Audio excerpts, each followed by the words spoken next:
Hola, bienvenido a un nuevo video. Hoy vamos a meternos en un tema que parece complicado, pero en realidad tiene mucho que ver con nuestra vida diaria, la crítica al sujeto liberal. Nos adentraremos en el texto de Gregorio Kaminsky, que nos invita a pensar desde una perspectiva crítica: ¿ese individuo libre que creemos ser, realmente existe? Arranquemos.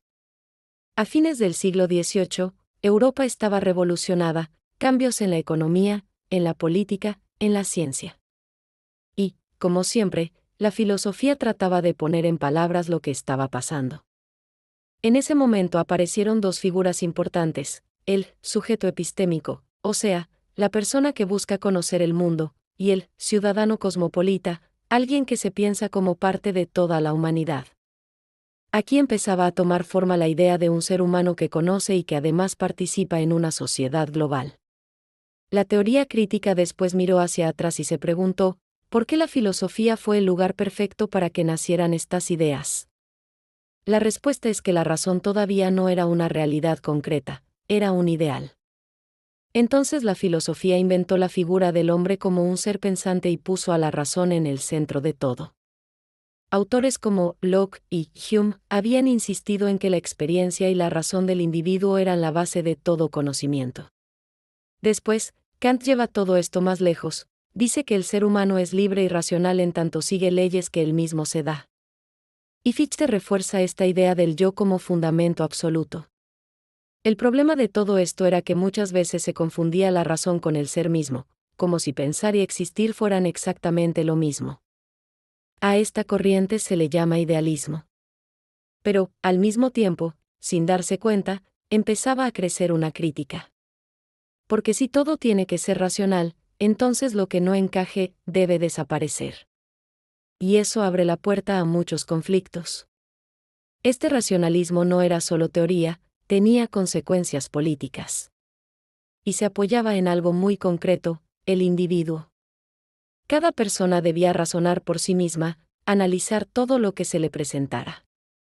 Esa confianza en el individuo parecía el núcleo de la libertad. Pero claro, cuando el individuo empieza a cuestionar todo, también se pregunta por los límites de su propia razón. ¿Hasta dónde puede llegar? Hegel decía que la razón solo existe de verdad cuando hay libertad. Sin libertad, la razón queda vacía. En ese momento se pensó que la filosofía había llegado a su límite, ya no alcanzaba con pensar, había que llevar la razón a la práctica. Así nace una nueva forma de racionalidad, la que se critica a sí misma. Pero todavía arrastraba los problemas del idealismo. El error de la filosofía trascendental fue no ver que, para que la razón se vuelva real, no alcanza con ideas bonitas, hay que transformar la realidad concreta. En cambio, se conformaba con decir: los individuos pueden ser libres y racionales dentro del orden que ya existe. Como si no hiciera falta cambiar nada. El individuo parecía estar en el centro. Pero su vida estaba marcada por las estructuras sociales y políticas. Y ahí aparecía la contradicción: parecía que todo encajaba, pero la libertad real todavía no llegaba. Muchos filósofos veían a la sociedad como algo misterioso, casi imposible de entender. Y entonces la libertad terminaba quedando como algo abstracto, se expresaba en el arte, en la religión o en la filosofía, pero no en el día a día. Cuando la razón deja de intentar ser real en la política, se refugia en algo que parece libertad universal, pero no lo es. Es solo apariencia. Como si dijeran: sí, eres libre, pero en lo concreto, nada cambia. Así nace la ilusión de la libertad individual. Cada persona debía buscarla en sí misma, ignorando lo que pasaba afuera. Pero el capitalismo no paraba de transformar todo: la economía, la política, las costumbres. Y parecía que el individuo debía ser libre sin importar esas condiciones.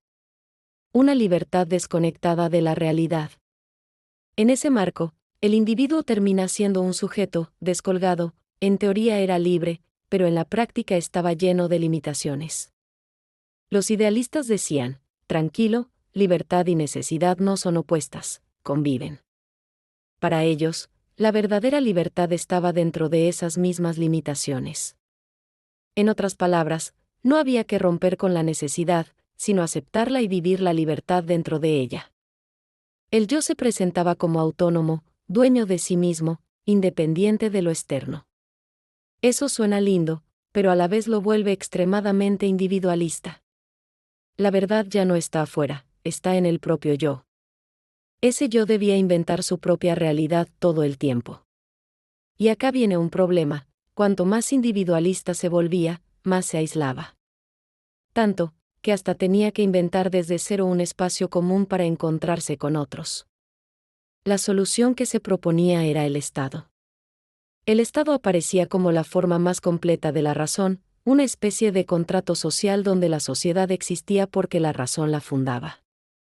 De ahí surge la famosa idea de Hegel: lo racional es real y lo real es racional.